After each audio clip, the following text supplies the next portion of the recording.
Back to the Magic of Thinking Big book. How to cure EXCUSITIS, which is basically making excuses. And then how to build confidence and destroy fear. So what is EXCUSITIS? So EXCUSITIS is the failure disease, if you want to think of it as a disease, that most unsuccessful people and average people suffer from. So if we compare success versus average, and you look at a successful person, the more successful the person, the less inclined they are to make excuses. The mediocre person who has no plans and goes nowhere will be quick to share all the reasons why they do not or cannot. So when you think about in your mind like a super successful person, chances are they're just acting, they're doing, they're executing, they're taking the steps necessary to become successful. And when you think of people that are not achieving at their peak, if you sit down, hey, what's going on? What's happening? There's always a reason, there's an excuse, there's a situation, there's a problem, and they're always quick to share those reasons with you, right? So, if you want to start acting more, quote unquote, successful, stop making more excuses. 4 common forms of EXCUSITIS, which we're going to go through. There's health excuses, intelligent excuses, age excuses, and luck excusitis. So health excuses. So health excuses come in 2 forms, but the main premise behind a health excuse is I don't feel good. And there's 2 types of not feeling good. There's physical not feeling good, and there's mental not feeling good. So the physical not feeling good is a lack of energy. Get up, tired, no motivation, no energy, just don't have the drive to get stuff done. And then mental excuses is worry, fear, depression. So that's happening inside your head. You're thinking defeat before you even start. And the cure for those health excuses, there's 2 cures. So the first one is refuse to talk about how bad you feel. So when you talk about how bad you feel, it's like putting fertilizer on weeds, right? You're just letting those excuses grow. You're describing your bad health is a very poor habit. Sometimes you'll see people bump into people, and that seems to be their only thing they want to talk about. So they constantly have this desire to tell everybody what's wrong with them. It's a bad habit. Don't do it. It bores people and is very self-centered. Talk, meaning they're talking about themselves and their problems. And it makes you look like a chronic complainer. So, these people, sometimes you bump into them, and they're always, the next time you bump into them, they're telling you the next problem, the next problem, the next problem. That's the kind of person you don't want to be. The cure for the worry part is refuse to worry and be filled with fear. So there's a saying, which is you get more of what you're thankful for. Kind of a nice little rhyme to it. You get more of what you're thankful for. So be genuinely grateful. That's the most powerful vaccine for your worry and your fear. Because thankfulness cancels out worry, fear, depression. Gratefulness cancels out worry, fear, depression. So it's better to wear out than rust out. So what that means is better to wear out is you're doing too much. You're going, you're drive, you're pushing, you're making yourself wear out. Rather than rust out is you're doing absolutely nothing because you're filled with worry and fear. You take no action. So you're rusting out versus wearing out. You're better off wearing out, meaning you've done too much and you're tired. So you got one life, you got one shot. Don't waste it worrying, live fully. Intelligence excusitis. And there's 2 parts of this. So the premise is on this one is I'm not smart enough.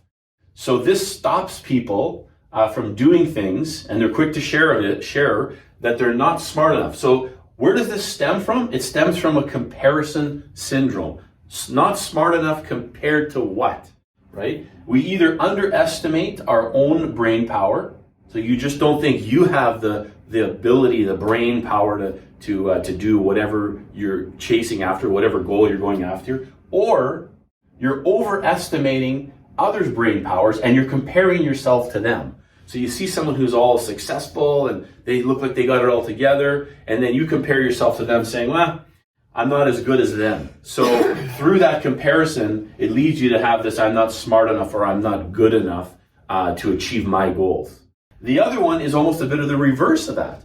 I'm too smart for this. The root of this excuse is attitude. It's all about negative attitude. So what it means is when you're saying I'm too smart for this and someone says, oh, this is stupid, it's a waste of my time, I don't need all these rules and procedures, discipline and accountability, they don't apply to me, I do what I want, I'm superior, is the thought process there. So the excuse here is you're not doing things, you're not achieving your goals because you feel that those things are beneath you, they don't apply to you. And there's a saying which is the dumbest one in the room is the one who thinks they know it all. And that person, they are quick to slough everything off that doesn't apply to them because they feel they've got everything together, or they think something is dumb or stupid or a waste of their time, so they're not growing, they're not learning. And in not growing and learning, you're actually holding yourself back, and that becomes your excuse for not achieving. The cure for intelligence excusitis, gotta get that word down, is never underestimate yourself. So stop comparing yourself to everyone else.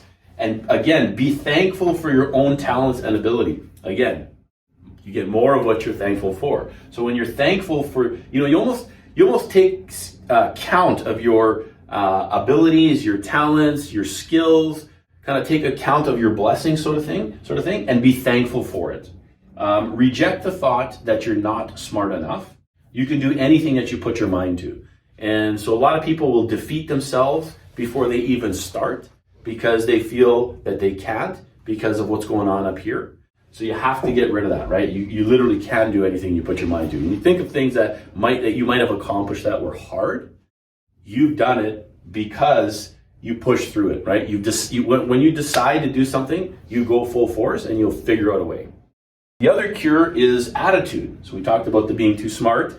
Attitude is really the most important part of curing your intelligence excusitis. So practice daily having a positive mental attitude. How do you start the day? How do you get up? How do you view the events of what are going to unfold in your day? Are you positive about it? Do you start positively? Think of reasons why you can, not why you can't. Sounds common sense, but a lot of people, they defeat themselves before they even start. They say, well, I can't do this because I doubt this will happen because. They all throw because in there, and they're thinking of the reasons why they can't when that happens. Look for ways to win. Don't look for proof of why you will lose. There's a massive distinction on that one. And self-improvement means that you want to become better. So, we think about I'm too smart for this, or this is dumb, this is stupid. You're holding yourself back. You're not allowing yourself to become better. You need to have that desire inside to want to grow. So the next excusitis is age. So I'm too young or too old. They feel, oh, I'm too young, meaning I don't have experience, I have no reputation, I have no proof of success, I have nothing to offer. So someone in that category, they're just kind of getting started. They feel like, where do I fit in? How do I prove? How do I demonstrate the fact that I can create success for me? And they use age as a bit of a crutch. So you don't want to do that. And same thing if someone feels that they're old, right? So, oh, it's too late. I can't learn anything new. I'm washed up. No time left. Can't teach an old dog new tricks. These are some of the comments you hear from these people. So you don't want to use age as an excuse for not achieving your success. So the cure for age excusitis is age does not equal ability. Your ability to do something is completely irregardless of how old you are. How old you are is just a number. So be positive, enthusiastic about your age, whatever age that is, whether you're old or whether you're young. Be excited about your place in life. Learn, improve, and grow. And so that's how you get your ability better and make yourself better, right? It has nothing to do with age. It has to do with your ability to learn, improve, and grow. And then some people will say, but it's going to take too long, right? It's going to take too long to do that. Well, time is going to pass anyway. Whether you do it or not, the time will pass, right? So focus on learning, improving, and growing. And you have to view the future as full of opportunity and be willing to invest in yourself. That's how you increase your ability, is through this investment in yourself, in learning and growing and improving yourself. Luck excusitis. This is an interesting one. I seem to attract bad luck. When you use luck as an excuse, you're basically saying whatever happens is outside of my control. So when you base your success on luck, you relinquish your responsibility to create it. I didn't reach my goal. Guess I was unlucky. It's not my fault. Look at all their success. They're so lucky. When in fact, luck has zero to do with it. So what happens here in this excuse is, if you say I'm lucky, I won, or I'm unlucky, I lost, you're basically saying I'm not responsible for my wins and losses. It comes from outside of my ability. And when you do that, you give up your power to create success because you're reliant on this mystical, magical luck. Now, luck does form a part in some parts of success, of course, but when you fully feel that luck is the reason why you're successful or not, you're essentially giving up any control to make things better. You don't have any control to improve things in your life because luck will have it, good or bad. So the cure for luck excusitis is to accept the law of cause and effect. And we've talked about planting seeds and what are the fruit that grows on the tree. The effort you give is tied to the results you get. So it's like a balancing scale, right? If you give little, if you give little, you get little. If you give lots, you'll get lots, right? So you alone are 100% responsible for yourself. When you get that into your mind, you should say to yourself, I'm responsible for me. I am responsible for my success. Get luck out of your mind. When you start feeling you're responsible for success, 100%, what happens is that gives you the power back because you now can take responsibility and you can do something about it. When you don't rely on yourself or you view everything as being lucky or unlucky, you're 0% responsible. So success equals preparation, planning, and hard work. And there's a saying, which is the harder I work, the luckier I get. So you see people that achieve massive success and someone say like, oh, those people, man, they are so lucky. And even when you view other people as being lucky, that means if other people are lucky, then what you say about somebody else, you're also saying about yourself. So when you see people, oh, they're so lucky, they've accomplished so much. No. They prepared, they planned, and then they busted tail to get what they have. And the people will say, the harder I work, the luckier I get. The luckier I get, meaning is the outside world views me as having this success when in fact, I kicked ass to get it. The other part of curing luck excusitis is don't wish for success. So this is where people dream of effortless success, which is a loser's game. Oh, I'm going to become lucky. I'm going to win the lottery or whatever, some of these things that people think about, right? Effortless success doesn't exist. If you're waiting for luck, it means you're giving up control and you're giving up your power, which is already what we mentioned. Practice getting better at doing the right things. Winning comes from mastering principles of success. So we talked about the compound effect. When you're constantly doing the right actions over and over and over, you're building and growing yourself a little bit at a time, and you're mastering those principles to create success in your life. Again, don't wish for effortless success because you're literally you're giving away your ability to create it. Confidence versus fear. So this is now how we're going to build confidence and destroy fear. So fear destroys your confidence, and confidence destroys your fear. It's two opposite ends of the same scale. So fear comes from uncertainty. Uncertainty comes from a lack of confidence. Fear explains why people don't get what they want out of life. It's a mental infection. You think about getting a an infection, a scab on your body and it's infected. Well, fear is a mental infection. Keep that in your mind. That requires treatment. And the proven treatment is confidence. Confidence destroys fear. And so when you think of why people don't do things, and we look at this word uncertainty, I'm not sure. Again, the saying is a confused mind does nothing. So when you're uncertain, when you're confused, you don't have the confidence to take action. So you don't. So common types of fear. So there's fear of personal appearance. I don't like how I look. I don't like how I sound. I don't like how I carry myself. And that creates fear, and that can stop you. I'm afraid of failing or being embarrassed. So that holds you back. I'm afraid of the unknown or being out of control. Some people have to control every little thing for them to move forward. So if there's some sort of unknown, you're doing something new, you stop yourself. I'm afraid of physical hurt. Well, that one's maybe valid, right? Getting hurt. But it is a form of fear where that can sometimes stop you unrationally, where maybe there is no fear of actually being hurt. I'm afraid of people's opinions.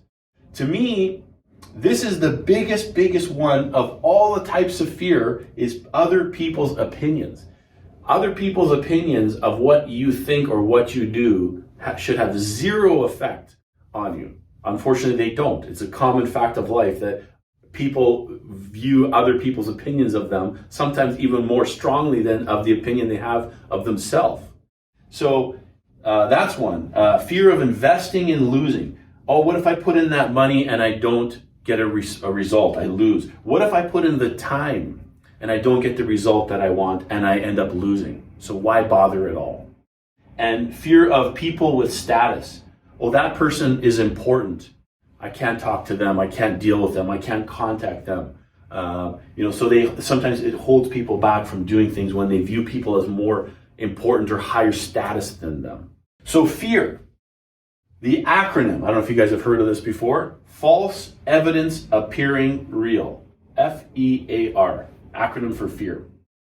So a lot of people say, fear is it's just a figment of your imagination, right? Don't worry, it's only in your imagination. There's nothing to be afraid of. It's not real. It's false evidence appearing real. So worry, tension, panic, psychologically, it is real.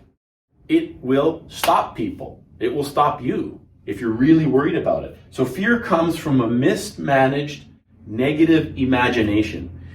We have an imagination where we create pictures in our mind, and if you leave it mismanaged in a negative direction, it's going to spiral out of control. And physically, psychologically it's real. Physically, it will stop you dead in your tracks. You won't take action because you're physically impaired through this worry, tension, panic that's in your mind.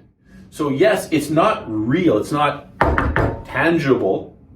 It's not as someone's throwing a spear at you, but it's just as real in your mind. So we have to deal with that. So the fertilizers of fear. What makes fear grow? Right? Fertilizer, you put it in the garden, your plants grow.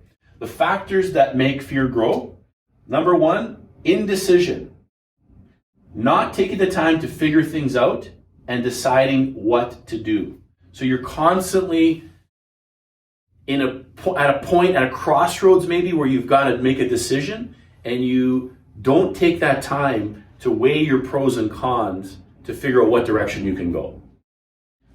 Postponement. That's when you know what to do, but you hold it off for later. I know I should do this, I'll do it tomorrow. I know I should do this, I'll do it next week. I know I should do this, I'll do it next month. And you keep postponing and postponing. When you do that, you're actually making the fear grow inside of yourself. Self-deprecating thoughts. Not believing you can do it. So I know what to do. I know I should do it right away, but I don't think I have the ability to do it. I don't think I can accomplish that. Again, when you think that, you're fertilizing fear, you're making it grow. And the last one is mental monsters, imagining negative outcomes. So I know what to do. I know when to do it. I'm okay, I'm going to do it. But if I do it, probably something's going to go wrong. something bad is going to happen. So they don't do it because they have these mental monsters in their mind. So these are the 4 things that actually make fear grow in yourself. So your mind bank, if you think of your mind as a bank, what do you do at a bank? You make deposits. And what you deposit into a mind bank is you deposit thoughts. So every day you make deposits into your mind. These deposits grow to be what's called our memory. So lack of self-confidence can be traced directly to mismanaged memory or mismanaged thoughts, mismanaged negative images. When you face a problem, you say to your memory, what do I already know about this? And then your mind bank reaches in and makes a withdrawal and displays images from your memory. And sometimes that will hold you back, right? So you basically, every time you start thinking of negative things and you allow your mind to be mismanaged, you're making deposits into this mind bank that are now going to form a response that's going to guide and hinder you in the future. So what happens is, if you start thinking of negative, and then an unknown situation comes up, you reach into your mind and you say, what should I do? And your mind displays back to you, don't do that. Because remember last time you did that, something bad happened, something wrong happened. You didn't get the result that you wanted. Stop. So negative mind deposits. This is what unsuccessful people do. They deposit negative thoughts. So unsuccessful people dwell. That's a key word. They dwell. They stew. If you think about a crock pot and you put it on simmer for hours and hours and hours, that's what unsuccessful people do. They dwell on unpleasant situations.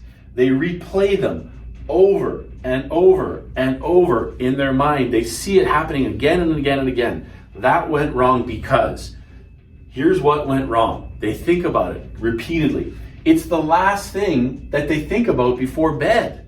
When you think about when you go to sleep, your mind is now going to create pictures in your subconscious, and the last thing you think about should be something positive. But you're depositing this negative thought, and then it's replaying while you're asleep. So these negative deposits create worry and frustration, and what happens is you wake up feeling inferior, and when you feel inferior, which is a lack of confidence, you end up doing nothing, which further reinforces your fear and further reinforces your lack of confidence and further reinforces your uncertainty.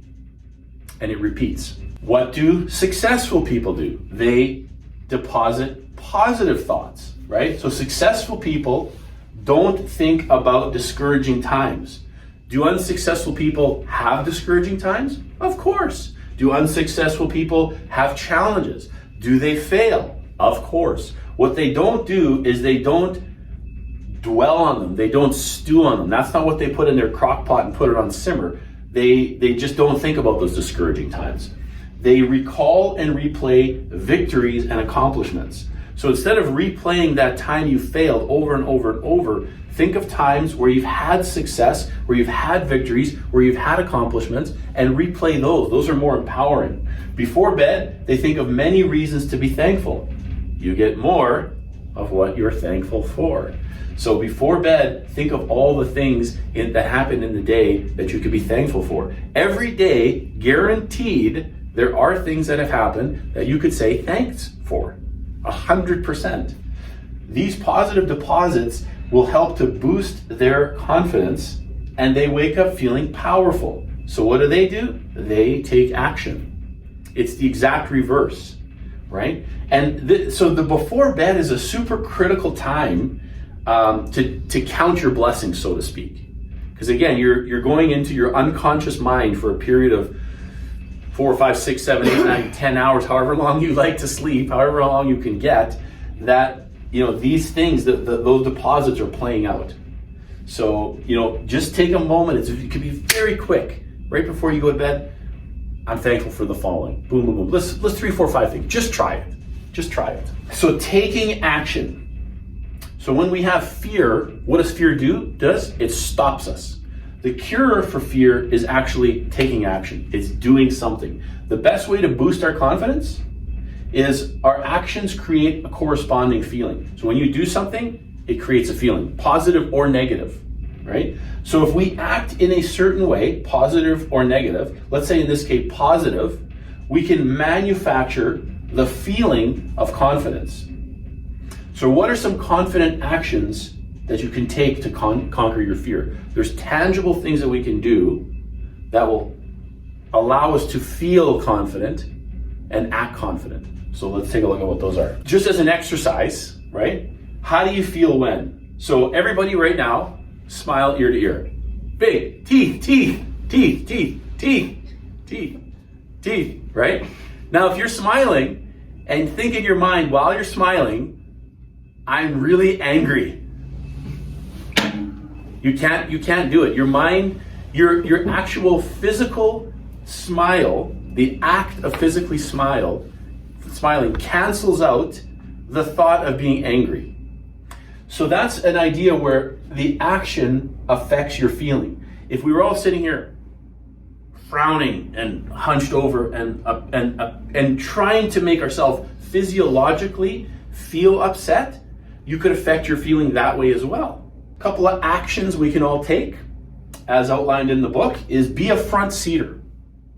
What's a front seater? Me. Sitting up front, yeah, you're a front seater there. So sitting up front builds confidence, okay? So in a group meeting, the back seats are always the first ones to fill up, right? Stay at the back. People are afraid to be noticed. This is due to a lack of self-confidence. Practice the opposite. Challenge yourself to sit close to the front in order to grow your confidence. So there's a thought process here, which is, you go into a room of unknown people, right?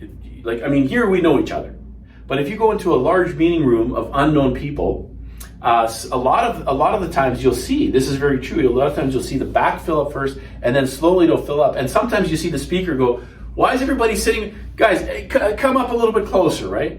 And so there's a feeling sometimes, if you're having a sort of a lack of confidence in yourself, to like, if I sit at the back, maybe they won't call me, they won't talk to me, they won't notice me, I won't have to be engaged. So that's one of the things we can do when we say actions. That's one of the actions. Just think about yourself. Think about if you get into a situation where it's a group meeting or something like that, challenge yourself. I'm gonna go sit up as close as I can to the front and see if that makes you feel any different. Make eye contact.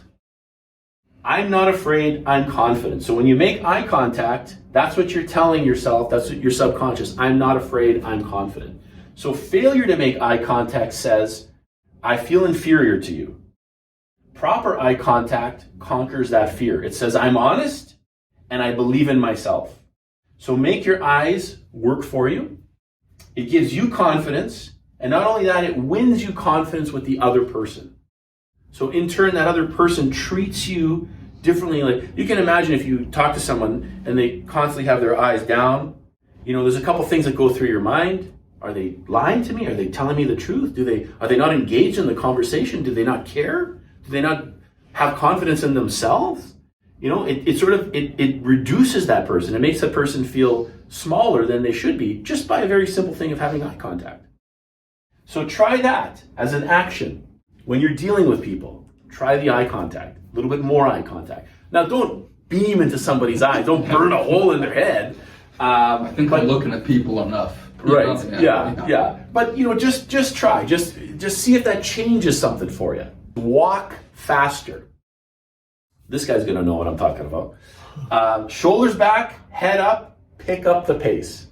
Low confidence people shuffle along and they drag their feet. What's one of my biggest pet peeves? Pick up your feet. Pick up your feet. It shows no pride in themselves. Super confident people stand tall and they walk a little bit faster, almost at a slight sprint, which tells the world, I'm important, I have important things to do. Sounds, I don't know how it sounds, but it's interesting. Try it, right? When you're walking about, stand tall, walk a little bit faster, walk a little bit brisker. If you happen to, you'll notice that sound, if you do it, is the dragging of the feet, right? And for me, it's very conscious. I hear it all the time, just because that's just something that's in my mind. But if you do it, try not to do it. Try to do a little bit, pick up the pace. It's just one little exercise. See if it has any effect on you. Speak up. And I talked about this last time about volume and actually taking action to speak up. So your voice and your opinion are important. Again, back to the group meetings, or even in any situation really. Low confident people keep quiet because they feel that their opinion is worthless sometimes. They don't want to look foolish by speaking up. What if I say the wrong thing? What if I don't have the right answer? What if, there's this worry kind of going on in the back of their minds, so they keep quiet. If you say nothing, you can't be judged, right? If you say nothing, you can't be judged.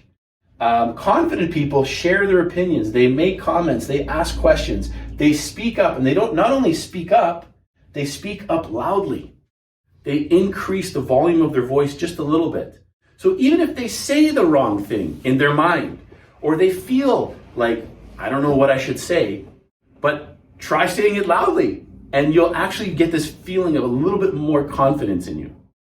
So you can tell somebody when you, even one-on-ones, it has an effect, right? You obviously don't want to yell at somebody when you're one-on-one, but just a little bit of increase of volume on the phone, face-to-face, certainly in a group setting, the other person or other people on the other end will feel this person is forceful. They know what they're talking about, even sometimes when you don't.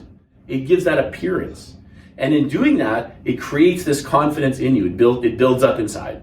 If confident people take these actions, if you're unconfident, if you take these actions, will that make you feel confident? And that's the rationale behind this. If you're not feeling certain, if you're feeling fearful, if you're feeling doubtful, if you're not doing something because that fear is holding you back, do these things instead. Force yourself to do these things, and in doing them, see if that action creates some additional confidence in you. Smile big. The best medicine for a confidence boost is smiling. When you feel fear or defeat coming on, put on a big smile. We just did the exercise, right? Put on a big smile and try to feel bad. What it says to people is, I feel good about myself. A smile melts away opposition. It lets others know you have a positive attitude. Smile big, show your teeth, results guaranteed. The interesting thing is you can hear somebody smiling through the phone. If you have a smile on when you're talking to somebody, you automatically come across with more energy. You come across as friendlier. You come across as more positive than if you put on a frown, right? You lose some energy on the phone. And the other part that I thought was really interesting here was a smile melts away opposition. You get into a situation with somebody where it could go one way, right? I'm not talking about smiling or laughing at somebody on their misfortune, or smiling or laughing at somebody where it makes them feel that you're mocking them. That's not what we're talking about. We're talking about a situation where you might know it could go one way. There could be a disagreement. There could be a quote unquote battle. You put on a smile as you enter that situation, and you diffuse the negativity out of that interaction with those people. So that's a really big one, because of course in our business, right, you get into situations where you could be dealing with somebody, either another agent, either a client, it could be some sort of situation with a home inspector or anybody else that you're encountering that could be tense. When you put on a smile, you remove the tension, right? So again, smile big, show your teeth, results guaranteed.